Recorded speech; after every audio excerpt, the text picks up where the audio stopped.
Hello Weaver, नमस्कार। Class 12 chapter number 5 geography, जिसका शीर्षक है प्राथमिक क्रियाएं। तो इस चैप्टर को इस वीडियो के माध्यम से हम लोग आज पूरा करने वाले हैं। चैप्टर शुरू करूं इससे पहले आप सभी से एक रिक्वेस्ट कि यदि आप इस चैनल पर नए हैं तो प्लीज़ चैनल को सब्सक्राइब कर दीजिए। वीडियो शुरू से अंत तक देखिए, पसंद आए तो इसे लाइक कीजिए और अपने दोस्तों में ज़रूर शेयर करें। तो चलिए स्टार्ट करते हैं आज का चैप्टर। मानव के वो कार्यकलाप जिनसे आय प्राप्त होती हैं आर्थिक क्रिया कहा जाता है। आर्थिक क्रियाओं के मुख्यतः 4 वर्गों में आप बांट सकते हैं: प्राथमिक, द्वितीयक, तृतीयक एवं चतुर्थ क्रियाएं। प्राथमिक क्रियाएं प्रत्यक्ष रूप से पर्यावरण पर निर्भर करती हैं, क्योंकि ये पृथ्वी के संसाधनों जैसे भूमि, जल, वनस्पति, भवन निर्माण सामग्री एवं खनिजों के उपयोग के विषय को बतलाती हैं। इस प्रकार इसके अंतर्गत आखेट, भोजन संग्रह, पशुचारण, मछली पकड़ना, वनों से लकड़ी काटना, कृषि एवं खनन कार्य इसमें शामिल होते हैं। मछली पकड़ने एवं कृषि करने का कार्य क्रमशः तटीय एवं मैदानी भागों के निवासी ही क्यों करते हैं? वे कौन से भौतिक एवं सामाजिक कारक हैं जो विभिन्न प्रदेशों में प्राथमिक क्रियाओं के प्रकार को निर्धारित करते हैं? तो इसको सोचिए और इसका आंसर दीजिए। आखेट एवं भोजन संग्रह। मानव सभ्यता के आरंभिक युग में आदिम कालीन मानव अपने जीवन निर्वाह के लिए अपने समीप के वातावरण पर निर्भर रहता था। उसका जीवन निर्वाह 2 कार्यों द्वारा होता था: पशुओं का आखेट कर और दूसरा अपने समीप के जंगलों से खाने योग्य जंगली पौधे एवं कंदमूल आदि को एकत्रित कर। आदिम कालीन समाज जंगली पशुओं पर निर्भर था।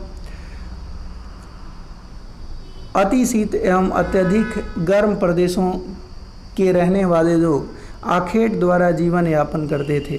तकनीकी विकास के कारण यद्यपि मत्स्य ग्रहण आधुनिकीकरण से युक्त हो गया है, तथापि तटवर्ती क्षेत्रों में रहने वाले लोग अभी मछली पकड़ने का कार्य करते हैं। अवैध शिकार के कारण जीवों की कई जातियां या तो लुप्त हो गई हैं या संकटापन्न है। प्राचीन काल के आखेटक पत्थर या लकड़ी के बने औजार एवं तीर इत्यादि का प्रयोग करते थे, जिसे मारे जाने वाले पशुओं की संख्या सीमित रहती थी। भारत में शिकार पर क्यों प्रतिबंध लगाया गया है? भोजन संग्रह एवं आखेट प्राचीनतम ज्ञात आर्थिक क्रियाएं हैं। विश्व के विभिन्न भागों में यह कार्य विभिन्न स्तरों पर विभिन्न रूपों में किया जाता है। यह कठोर जलवायविक दशाओं में किया जाता है। इसे अधिकतर आदिम कालीन समाज के लोग करते हैं। ये लोग अपने भोजन, वस्त्र एवं शरण की आवश्यकता की पूर्ति हेतु पशुओं एवं वनस्पतियों का संग्रह करते हैं। इस कार्य के लिए बहुत कम पूंजी तथा निम्न स्तरीय तकनीकी ज्ञान की आवश्यकता होती है। इसमें भोजन अधिशेष भी नहीं रहता है एवं प्रति व्यक्ति उत्पादकता भी कम होती है। उत्पादकता भी प्रति व्यक्ति कम होती है।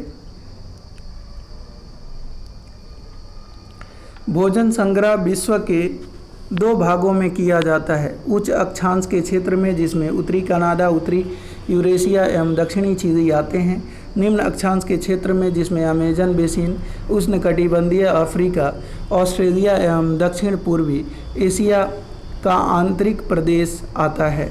चित्र 5.2 में आप देख सकते हैं। आधुनिक समय में भोजन संग्रह के कार्य का कुछ भागों में व्यापारीकरण भी हो गया है। ये लोग कीमती पौधों की पत्तियां, छाल एवं औषधीय पौधों को सामान्य रूप से संशोधित कर बाजार में बेचने का भी कार्य करते हैं। पौधे के विभिन्न भागों का ये उपयोग करते हैं। उदाहरण के तौर पे छाल का उपयोग कुनैन, चमड़ा तैयार करना एवं कार्क के लिए पत्तियों का उपयोग पेय पदार्थ, दवाइयों एवं कांतिवर्धक वस्तुएं बनाने के लिए, रेशे को कपड़ा बनाने, दृढ़ फल को भोजन एवं तेल के लिए एवं कपड़े एवं पेड़ के तने का उपयोग रबड़, बलाटा, गोंद व राल बनाने के लिए करते हैं। इस फिगर को आप अच्छे से देख सकते हैं। विश्व स्तर पर भोजन संग्रहण का अधिक महत्व नहीं है।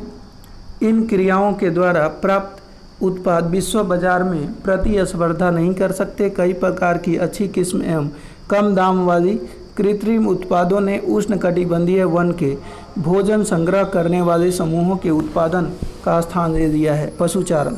आखेट पर निर्भर रहने वाले समूह ने जब यह महसूस किया कि केवल आखेट से जीवन का भरण पोषण नहीं किया जा सकता, तब मानव ने पशुपालन व्यवसाय के विषय में सोचा। विभिन्न जलवायुविक दशाओं में रहने वाले लोगों ने उन क्षेत्रों में पाए जाने वाले पशुओं का चयन करके पालतू बनाया। भौगोलिक कारकों एवं तकनीकी विकास के आधार पर वर्तमान समय में पशुपालन व्यवसाय निर्वहन अथवा व्यापारिक स्तर पर किया जाता है। चलवासी पशुचारण। चलवासी पशुचारण एक प्राचीन जीवन निर्वाह व्यवसाय है जिसमें पशुचारक अपनी भोजन, वस्त्र, शरण और औजार एवं यातायात के लिए पशुओं पर निर्भर रहता था। वे अपनी पालतू पशुओं के साथ पानी एवं चारागाह की उपलब्धता एवं गुणवत्ता के अनुसार एक स्थान से दूसरे स्थान पर स्थानांतरित होते रहते थे। इन पशुचारक वर्गों के अपने अपने निश्चित चारागाह होते थे। भिन्न भिन्न क्षेत्रों में कई प्रकार के पशु पाले जाते हैं। उष्णकटिबंधीय अफ्रीका में गाय बैल प्रमुख पशु हैं, जबकि सहारा एवं एशिया के मरुस्थल में भेड़ बकरी एवं ऊँट पाला जाता है। तिब्बत एवं एंडीज के पर्वतीय भागों में याक व लामा एवं आर्कटिक और उप उत्तरी ध्रुवीय क्षेत्रों में रेंडियर पाला जाता है। चलवासी पशुचारण के 3 प्रमुख क्षेत्र हैं। इसका प्रमुख क्षेत्र उत्तरी अफ्रीका के अटलांटिक तट के अरब प्रायद्वीप में हुआ, मंगोलिया एवं मध्य चीन तक फैला हुआ है। दूसरा क्षेत्र यूरोप तथा एशिया के टुंड्रा प्रदेश में है, जबकि तीसरा क्षेत्र दक्षिणी गोलार्ध में दक्षिण पश्चिमी अफ्रीका एवं मेडागास्कर द्वीप पर है। चित्र 5.4 देख सकते हैं। नए चारागाहों की खोज में ये पशुचारक समतल भागों एवं पर्वतीय क्षेत्रों में लंबी दूरियां तय करते हैं। गर्मियों में मैदानी भाग से पर्वत चारागाह की ओर एवं शीत में पर्वतीय भाग से मैदानी चारागाह की ओर प्रवास करते हैं। इनकी इस गतिविधि को ऋतु प्रवास कहा जाता है। भारत में हिमालय के पर्वतीय क्षेत्रों में गुज्जर, बकरवाल, गद्दी एवं भूटिया लोगों के समूह ग्रीष्मकाल में मैदानी क्षेत्रों में चले जाते हैं एवं शीतकाल में पर्वतीय क्षेत्रों से मैदानी क्षेत्रों में आ जाते हैं। इसी प्रकार टुंड्रा प्रदेशों में ग्रीष्मकाल में दक्षिण से उत्तर की ओर और शीत में उत्तर से दक्षिण की ओर चलवासी पशुचारकों का पशुओं के साथ प्रवास होता है। चलवासी पशुचारकों की संख्या अब घट रही है एवं इनके द्वारा उपयोग में लाए गए क्षेत्रों में कमी हो रही है। इसके 2 कारण हैं: राजनीतिक सीमाओं का अधिरोपण और कई देशों द्वारा नई बस्तियों की योजना बनाना। वाणिज्य पशुधन पालन। चलवासी पशुचारण की अपेक्षा वाणिज्य पशुधन पालन अधिक व्यवस्थित एवं पूंजी प्रधान है। वाणिज्य पशुधन पालन पश्चिमी संस्कृति से प्रभावित है एवं फार्म भी अस्थायी होते हैं। यह फार्म विशाल क्षेत्र पर फैले होते हैं एवं संपूर्ण क्षेत्र को छोटी छोटी इकाइयों में विभाजित कर दिया जाता है। चराई को नियंत्रित करने के लिए इन्हें बाड़ लगाकर एक दूसरे से अलग कर दिया जाता है। जब चराई के कारण एक छोटे क्षेत्र की घास समाप्त हो जाती है, तब पशुओं को दूसरे छोटे क्षेत्र में ले जाया जाता है। वाणिज्यिक पशुधन पालन में पशुओं की संख्या भी चारागाह की वहन क्षमताओं के अनुसार रखी जाती है। यह एक विशिष्ट गतिविधि है जिसमें केवल एक ही प्रकार के पशु पाले जाते हैं। प्रमुख पशुओं में भेड़, बकरी, गाय, बैल एवं घोड़े आते हैं। इनसे प्राप्त मांस, खालें एवं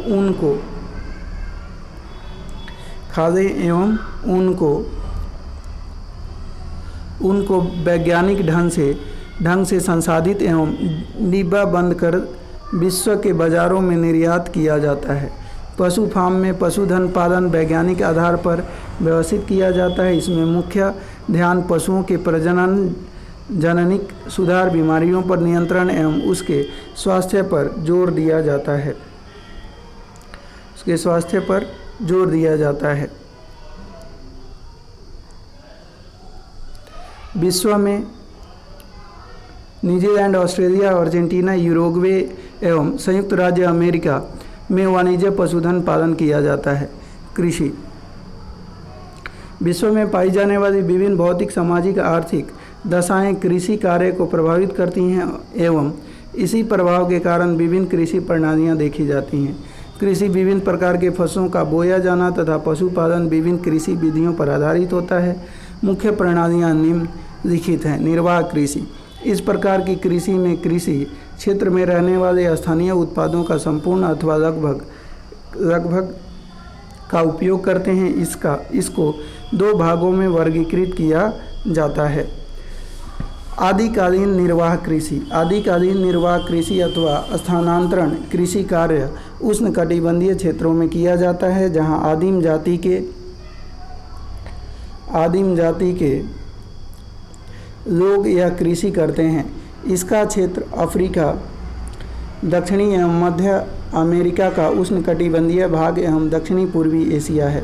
इन क्षेत्रों की वनस्पति को जला दिया जाता है एवं जली हुई राख की परत उर्वरक का कार्य करती हैं। इस प्रकार स्थानांतरणशील कृषि कर्तन एवं दहन कृषि भी कहलाती है। इसमें बोए गए खेत बहुत छोटे छोटे होते हैं एवं खेती भी पुराने औजारों जैसे लकड़ी, कुदाली एवं फावड़े द्वारा की जाती है। कुछ समय पश्चात 3 से 5 वर्ष जब मिट्टी का उपजाऊपन समाप्त हो जाता है, तब कृषक नए क्षेत्र में वन जलाकर कृषि के लिए भूमि तैयार करते हैं। कुछ समय पश्चात कृषक वापस पहले वाले कृषि क्षेत्र पर कृषि कार्य करने आ जाते हैं। इस कृषि कार्य में सबसे बड़ी समस्या यह है कि इस क्षेत्र में भूमि की उर्वरता कम हो जाती है, जिसे झूम का चक्र आग लगाकर कृषि क्षेत्र तैयार करना छोटा होता जाता है। उष्णकटिबंधीय क्षेत्रों में इस अलग अलग नामों से जाना जाता है। भारत के उत्तरी पूर्वी भागों में इसे झूमिंग, मध्य अमेरिका एवं मैक्सिको में मिल्पा एवं मलेशिया एवं इंडोनेशिया में लादांग कहा जाता है।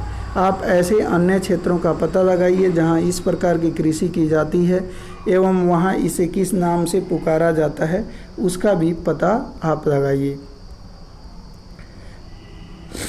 गहन निर्वाह कृषि, इस प्रकार की कृषि मानसून एशिया के घने बसे देशों में की जाती है। गहन निर्वाह कृषि के 2 प्रकार होते हैं। चावल प्रधान गहन निर्वाह कृषि, इसमें चावल प्रमुख फसल होती है। अधिक जनसंख्या घनत्व के कारण खेतों का आकार छोटा होता है एवं कृषि कार्य में कृषक का संपूर्ण परिवार लगा रहता है। भूमि का गहन उपयोग होता है एवं यंत्रों की अपेक्षा मानव श्रम का अधिक महत्व होता है। उर्वरता बनाए रखने के लिए पशुओं के गोबर की खाद एवं हरी खाद का उपयोग किया जाता है। इस कृषि में प्रति इकाई उत्पादन अधिक होता है, परंतु प्रति कृषक उत्पादन कम होता है। चावल रहित गहन निर्वाह कृषि मानसून एशिया के अनेक भागों से ऊंचावत जलवायु, मृदा तथा अन्य भौगोलिक कारकों की भिन्नता के कारण धान की फसल उगाना प्रायः संभव नहीं है। उत्तरी चीन, मंचूरिया, उत्तरी कोरिया एवं उत्तरी जापान में गेहूं, सोयाबीन, जौ एवं सोरपम बोया जाता है। भारत में सिंध गंगा के मैदान के पश्चिमी भाग में गेहूं एवं दक्षिणी व पश्चिमी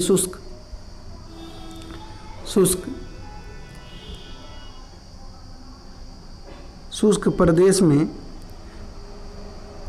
प्रदेश में ज्वार बाजरा प्रमुख रूप से उगाया जाता है। इस कृषि की अधिकतर विशेषताएं वही हैं जो चावल प्रधान कृषि की हैं। केवल अंतर यह है कि इसमें सिंचाई की जाती है। रोपण कृषि, यूरोपीय लोगों ने विश्व के अनेक भागों का औपनिवेशीकरण किया तथा कृषि के कुछ अन्य रूपों की शुरुआत की, जैसे रोपण कृषि, जो बृहद स्तरीय लाभोन्मुख उत्पाद प्रणाली है।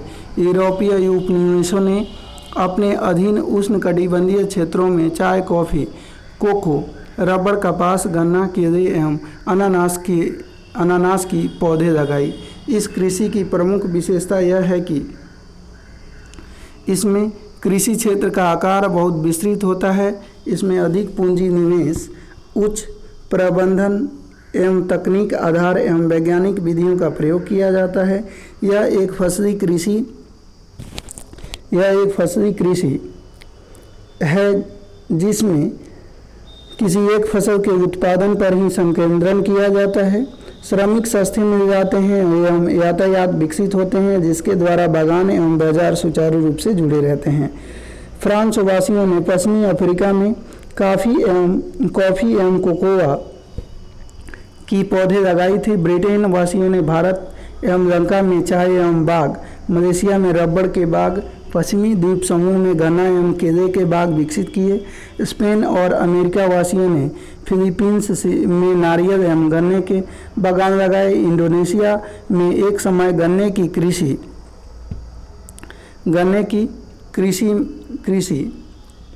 में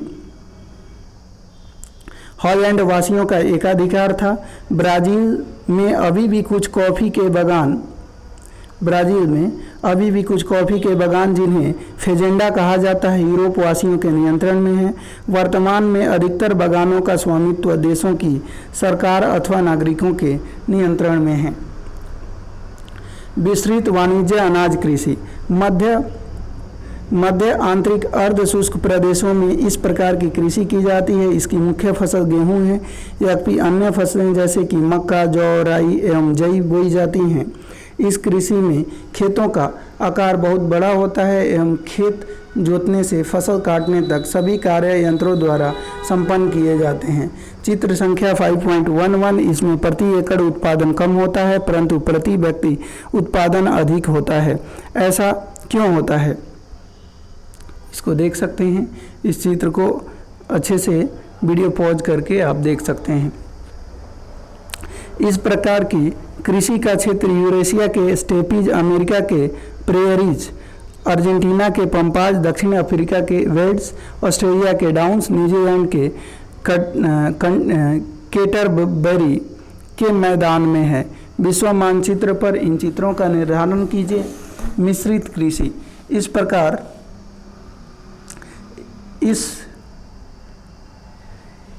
प्रकार की कृषि विश्व के अधिक विकसित भागों में की जाती है। उदाहरण स्वरूप उत्तरी पश्चिम यूरोप, उत्तरी अमेरिका का पूर्वी भाग, यूरेशिया के कुछ भाग एवं दक्षिण महाद्वीपों के समशीतोष्ण अक्षांश वाले भाग में इसका विस्तार है। इस कृषि में खेती का आकार मध्यम होता है। इसमें बोई जाने वाली फसलें गेहूँ, जौ, राई, जई, मक्का, चारे की फसल एवं कंदमूल प्रमुख हैं। चारे की फसलें मिश्रित कृषि के मुख्य घटक हैं। फसल उत्पादन एवं पशुपालन दोनों को इसमें समान महत्व दिया जाता है। फसलों के साथ पशुओं जैसे मवेशी, भेड़, सूअर एवं कुकुर आय के मुख्य स्रोत हैं। सस्यावर्तन एवं अंतः फसली कृषि मृदा की उर्वरता को बनाए रखने में महत्वपूर्ण भूमिका निभाते हैं। विकसित कृषि यंत्र इमारतों रासायनिक महत्वपूर्ण भूमिका निभाते हैं। विकसित कृषि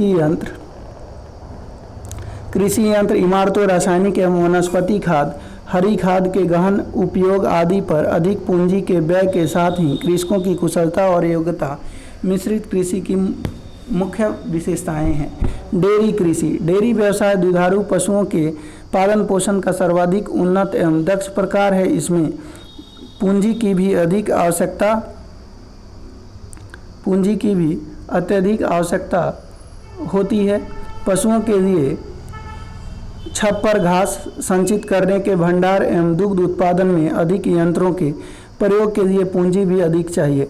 पशुओं के स्वास्थ्य, प्रजनन एवं पशु चिकित्सा पर भी अधिक ध्यान दिया जाता है। इसमें गहन श्रम की आवश्यकता होती है। पशुओं को चराने, दूध निकालने आदि कार्यों के लिए वर्ष भर श्रम की आवश्यकता रहती है, क्योंकि पशुओं की तरह इनमें कोई अंतराल नहीं होता है जिसमें श्रम की आवश्यकता न हो। डेयरी कृषि का कार्य नगरीय एवं औद्योगिक केंद्रों के समीप किया जाता है, क्योंकि ये क्षेत्र ताज़े दूध एवं अन्य डेयरी उत्पाद के अच्छे बाजार होते हैं। वर्तमान समय में विकसित वर्तमान समय में विकसित यातायात के साधन प्रशीतकों का उपयोग पाश्चुरीकरण की सुविधा के कारण विभिन्न डेयरी उत्पादों को अधिक समय तक रखा जा सकता है। वाणिज्य, डेयरी, कृषि 3 प्रमुख क्षेत्र हैं।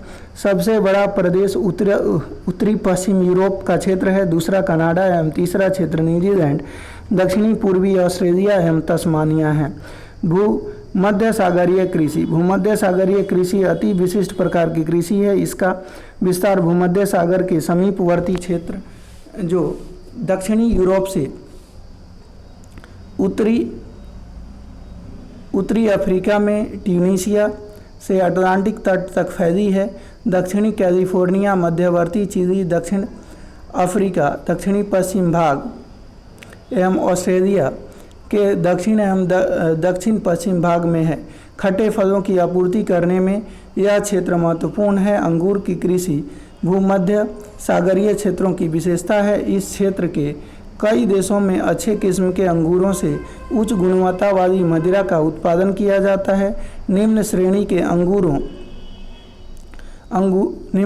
के अंगूरों को सुखाकर मुनक्का एवं किशमिश बनाई जाती है। अंजीर एवं जैतून भी यहाँ उत्पन्न होता है। शीत ऋतु में जब यूरोप एवं संयुक्त राज्य अमेरिका में फलों एवं सब्जियों की मांग होती है तब इसी क्षेत्र में छित्र से पूर्ति की जाती है। इसी क्षेत्र से पूर्ति की जाती है।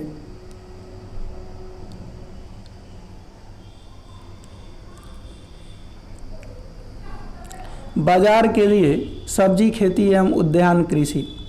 इस प्रकार कृषि में अधिक मुद्रा मिलने वाली फसलें जैसे सब्जियां, फल एवं पुष्प लगाए जाते हैं जिनकी मांग नगरीय क्षेत्रों में होती है। इस कृषि में खेतों का आकार छोटा होता है एवं खेत अच्छे यातायात साधनों के द्वारा नगरीय केंद्रों जहां ऊंचा आय वाले उपभोक्ता रहते हैं इसमें गहन श्रम एवं अधिक पूंजी की आवश्यकता होती है। इसके अतिरिक्त सिंचाई, उर्वरक, अच्छी किस्म के बीज, कीटनाशी,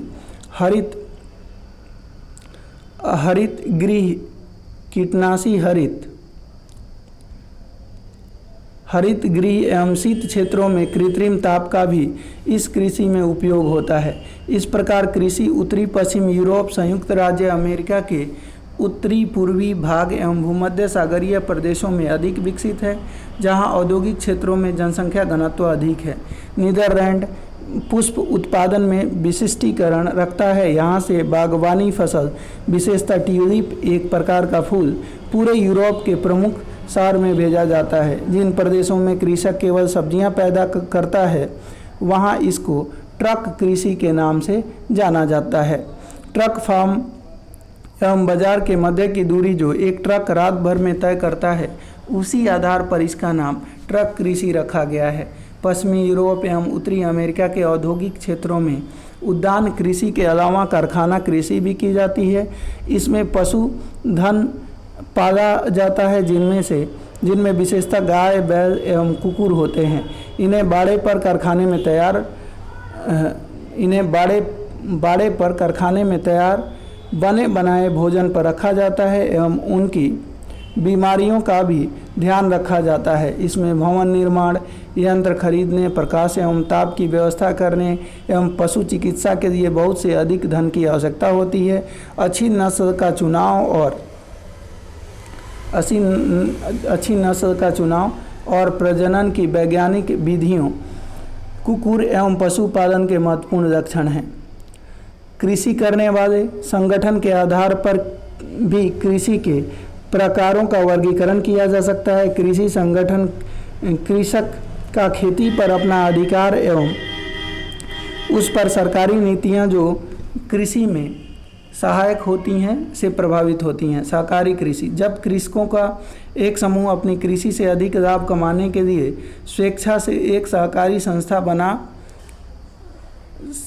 बनाकर कृषि कार्य संपन्न करे उसे सहकारी कृषि कहते हैं।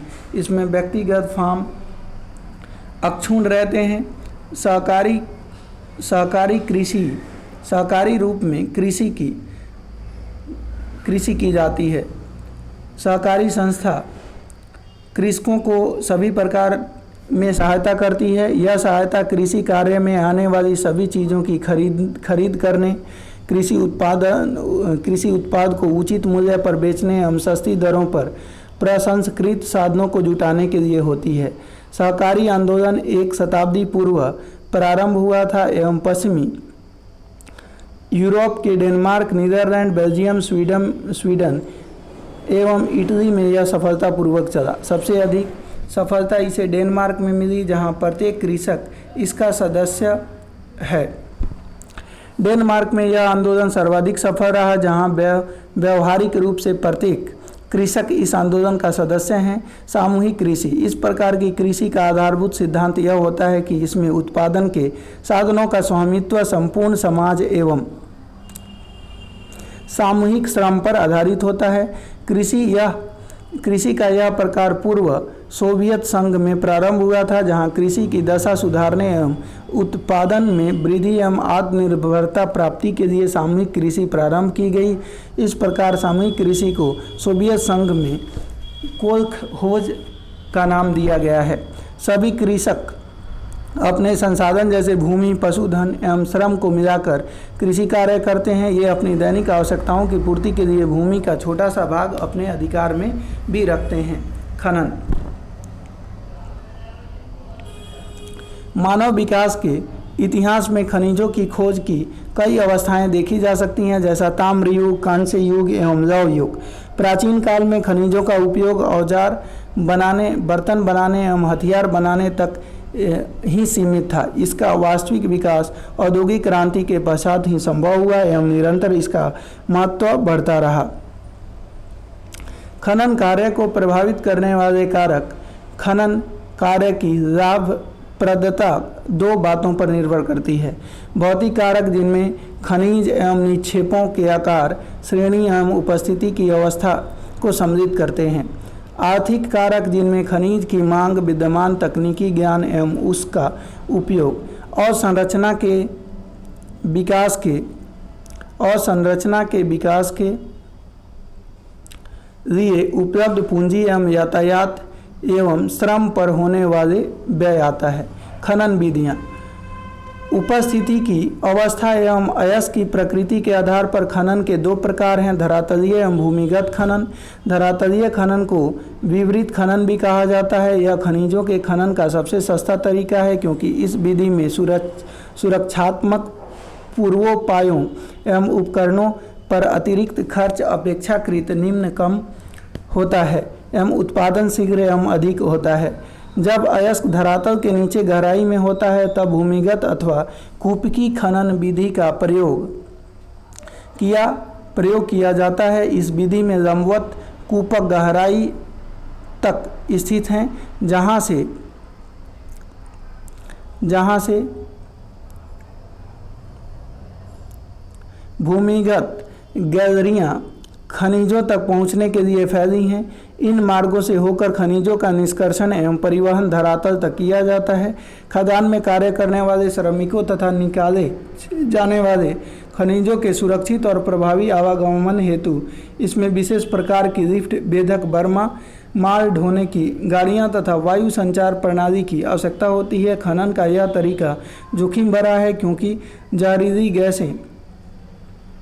गैसें आग एवं बाढ़